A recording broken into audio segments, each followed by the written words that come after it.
ce soir, vous la reconnaissez probablement parce que vous l'avez connue pendant plusieurs années à l'émission. Elle était notre styliste du mode vraiment pendant longtemps. Et là, on se retrouve sur le plateau. Très heureuse de t'avoir là. Et tu as vécu un cheminement. Tu as ouvert une école de styliste de mode.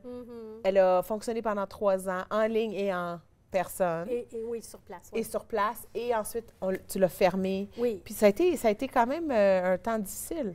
Oui, bien, comme on disait, il y a un succès, puis tu as besoin de te refaire parfois. Puis il y a des gens qui m'ont dit, écoute, oui, ça a été dur. Je l'avoue sincèrement, ça a été une dure période pour moi. Oui. Puis au même moment, ben écoute, je te donne le topo rapide, OK? Ça va être assez crash course. OK. Je construis l'école. Je donne les cours le soir parce que je dois financer mon école. Oui. Ben alors, ça, c'est clair. Travailler, c'est ça. Et je travaille aussi parce que c'est pas assez payant. C'est ça. Fait que j'ai des clients à travers ça. Ma belle-mère tombe malade. Et on est juste 2, mon mari et moi. Mon beau-père tombe malade. Les 2 à l'hôpital. Alors, on se relaie toutes les 2 en minutage presque. Toi, tu vas voir un, je fais l'autre. Et finalement, je fais des crises d'angoisse à répétition. J'étais plus capable. J'ai jamais vécu ça. Puis, moi, j'ai un but dans la vie, c'est d'être cute. Et j'étais plus cute! J'étais déprimée. Je faisais des crises d'angoisse. C'était comme, hey, respire dans ton sac en papier. Et là, je pensais que je faisais des crises... je pensais que je faisais une crise cardiaque, carrément. C'est vraiment quelque chose que les gens... Il y a beaucoup de gens qui vivent de l'anxiété, hein? Oui. C'est pas quelque chose... On sait pas trop qu'est-ce qui se passe exactement. Quand ça arrive. Moi, je l'ai jamais vécu personnellement, mais je connais des gens très près de moi qui ont vécu ça, puis c'est très difficile. Ah, c'est dur. Moi, en tout cas, je me suis retrouvée à terre. Là, j'ai appelé, j'ai dit, ça y est, je suis en train de me faire... Puis là, je pensais que j'étais hypochondriaque. Moi, là, j'ai dit, je fais une crise cardiaque. C'était pas habituel pour toi? Pas du tout. Non, moi, j'ai toujours été heureuse, bien, puis ça roulait. Et je suis allée voir le médecin, ils m'ont fait tous les tests et ils ont dit, non, t'es correct. En fait, il m'a dit, tu sais, avec mon cerveau, moi, comment il marche, il me dit, j'ai une bonne puis une mauvaise nouvelle. Hey, dans ma tête, ça a fait, hey, c'est comme la joke du gars qui dit, qui s'en va voir le médecin, j'ai une bonne puis une mauvaise nouvelle. Il dit, ben commence par la bonne. Ben il dit, ça fait 48 heures que j'essaie de te rejoindre. Mais il dit, il te reste 24 heures à vivre. Fait que, regarde, c'est niaiseux de même. Non, mais OK. Non, mais t'as pas dit ça, là. Non, mais dans ma tête. Dans sa tête. Non, dans ma tête, ça fait ça quand il me dit, j'ai une bonne pire. OK, c'est ça. Oui. C'est quoi? Finalement... Là, je suis comme au bout de ma chaise, là. Qu'est-ce qu'il t'a dit? Fait que là, il m'a dit, écoutez, votre cœur est bon. Oui. Sauf que faut que vous appreniez à méditer. À relaxer. Bravo qu'un médecin dise ça. Ah, ben, il est vraiment hot. Là. Le cardiologue, il est absolument extraordinaire. Okay. Et là, je fais « Ah, oui, mais je trouve que ça me stresse relaxer, moi. C'est fou, hein? » C'est parce que tu n'es pas habituée, c'est une pratique. C'est ça. Fait que là, j'ai dit, quoi de mieux que d'aller s'inscrire à Vipassana, qui est un endroit où on apprend à méditer. C'est 10 jours sans parole. Et on se lève à 4 heures du matin.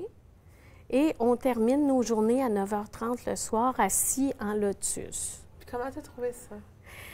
Tu l'as fait 10 jours? Je l'ai fait. Écoute, déjà en partant, je ne fitais pas dans le décor. Okay. Il faut que je revienne un petit peu, parce que quand je suis partie en vacances, parce que là, j'en pouvais plus, ma belle-mère nous donne la permission de partir parce que mon beau-père était vraiment presque à la fin. Et là... Elle dit, va te relaxer, là, vas-y, nous, on prend le fort, puis je reste là avec mon mari, puis bon. Mais la première journée, on reçoit un appel comme quoi, on est au Mexique, à Cozumel, sur une petite île que tu peux pas partir, tu es pris là pour la semaine, puis bon. Et là, le premier appel, on reçoit un message à la chambre disant « Appelez à la maison urgence ». Oh non, on venait d'arriver la vieille, là, tu sais. Rien pour m'aider dans mon anxiété. Oh, je te le dis, zéro pin barre. Et puis après ça, le lendemain, rebelote, il se trompe et il nous renvoie un message. Oh là, j'ai dit non. Puis il n'était pas mort, en fait. Il a repris du mieux, puis... Mais il est décédé dans l'avion de retour. Quand nous, on est revenus, il est décédé là. Fait que là, il fallait absolument qu'on s'occupe des obsèques quand on est arrivé.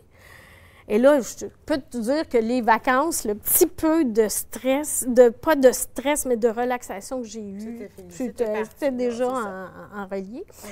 Et quand je suis revenue, on a fait tout de suite les funérailles parce que le lundi, le mercredi, je partais pour Vipassana et ma belle-mère voulait vraiment que je fasse le Vipassana. C'est-tu pas assez une belle famille, toi? Oh, je les aime au bout, je les aime. Fait que, oui. OK. Écoute. Là, tu as fait ça. J'ai fait ça. OK. Sans avoir jamais médité avant, là. Non. C'était pas dans ta pratique de tous les jours. Non. Non, déjà, juste m'asseoir. Mais il faut que je te dise qu'avant de partir, je suis allée déjeuner avec une de mes étudiantes qui devait prendre l'école pendant 10 jours. Et j'ai eu un accident de voiture. Oh non. Tu racontes ça à quelqu'un qui te regarde et dit OK. Mais oui. Puis là, tu as fait le cours. Et là, j'ai fait 10 jours. Je suis arrivée là. Ça a été un moment. Je pensais jamais de passer au travers, je t'avoue. C'est comme. Je m'entendais. De passer au travers du 10 jours? Oui. Okay. Parce que, écoute, tu rentres là. Premièrement, c'est pas mon monde. Moi, je suis pas granola, là. Regarde-moi, là. La tête aux pieds. Pas besoin d'être granola pour aller méditer. Ben, moi, dire, non, mais... Ça, Non, mais c'était ça dans ma tête, OK? Puis c'était pas mal de linge mou. Déjà, rien que faire ma valise. Du linge mou? T'as pas de linge mou? J'ai pas de linge mou! T'as juste des talons et des robes. T'as pas de... OK. Moi, j'arrive chez moi, c'est le linge mou. Mais moi, j'en avais pas vraiment. Fait que là, déjà cool pour trouver du linge mou. Okay. Fait qu'enfin, bref. C'est pas cute, du linge mou? Ben non, c'est ça. C'est pas cute. Selon lui, c'est pas cute. Moi, je trouve ça cute. Non, il y a du beau linge mou. Il y a du linge mou cute, j'en ai à cette heure. Moi, je vais mettre mon linge mou, je vais me demander si t'approuves. Non, à ça, j'en ai du linge mou, mais crois-moi, j'en ai vraiment. Et l'expérience que j'en ai retirée, ça a été fabuleux. Tellement que tu en as écrit un livre. Tellement que j'en ai écrit un livre, oui. Justement, et tu es dans le mode lancement. Oui. Alors, pourquoi tu as voulu écrire un livre? Bien, premièrement, c'est tout les événements qui se sont déroulés. Là, je t'ai dit ça en fraction de seconde, mais c'est encore plus puissant que ça. Là-bas, moi, j'étais complètement perdue. Là, j'étais comme dans un centre d'achat, que les magasins ne sont pas ouverts. Là, j'étais perdue. Là, où je m'en vais? Tu t'es trouvé. Et ton livre de Pina Colada à Vipassana, oui. Pourquoi ce titre? Pourquoi le titre? Parce que j'étais au Mexique avant de partir, puis que je m'amusais comme une folle. J'étais dans un hôtel 5 étoiles où la bouffe est extraordinaire et je me retrouve à Vipassana de me lever à 4 heures le matin dans un petit lit, ça de large, mais je te jure, c'est à 24 pouces, avec un petit matelas, ça d'épais. Moi, je dors, je suis la princesse au petit pois. Fait que, écoute, il n'y avait rien qui était... Et qu'est-ce que tu veux que les gens retiennent de cette leçon-là pour toi? C'est quoi la leçon? En fait, c'est de dire aux gens que peu importe notre milieu, peu importe qui on est, on peut faire de la méditation et ça aide. Moi, ça m'a aidé beaucoup. Je suis sortie de là et on peut guérir des choses. Moi, je souffrais d'acouphènes. Et j'ai guéri mon acouphène du côté droit et 60 est parti du côté gauche. C'est vraiment... C'est la maison d'édition pour ton livre? C'est le Dauphin blanc. OK. Et si on veut aller te voir en conférence, plus d'informations, on peut-tu aller te trouver sur ton site? Sur mon site web, il y a tous les infos. Elle va être en conférence à Sherbrooke le 18 avril.